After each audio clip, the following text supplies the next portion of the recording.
கொடைக்கானலில் உறை பனி சீசன் தொடங்கிய நிலையில் புல்வெளி பகுதிகள் வெள்ளை கம்பளம் விரித்தது போல் ரம்மியமாக காட்சியளிக்கின்றன. இது குறித்த கூடுதல் விவரங்களை நமது செய்தியாளர் ரவிச்சந்திரன் வழங்க கேட்கலாம்.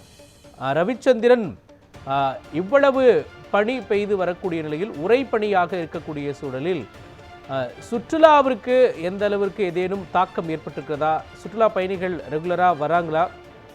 அங்கு உள்ள பொதுமக்கள் எந்த அளவுக்கு இதனால் பாதிக்கப்படுகிறார்கள்? சொல்லுங்க. வணக்கம் மோகன். மலைகளின் இளவரசு என்று அழைக்கப்படும் கொடைக்கானலில் ஒவ்வொரு ஆண்டும் டிசம்பர் முதல் பிப்ரவரி இறுதி வரையானது அந்த பனிக்காலமானது நிலவும்.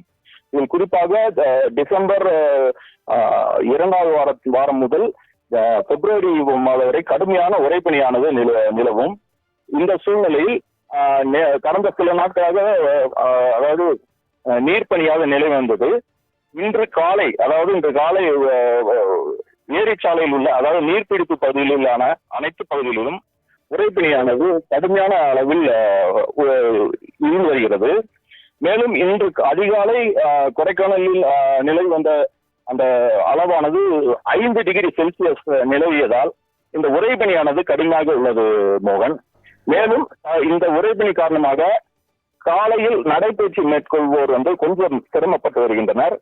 இது மட்டுமல்லாமல் சுற்றுலா பயணிகள் இந்த உறைபனியை கண்டு கையில் எடுத்து மகிழ்ச்சி அடைந்து வருகின்றனர். விவரங்களையும் காட்சிகளையும் வழங்கியதற்கு நன்றி ரவிச்சந்திரன்.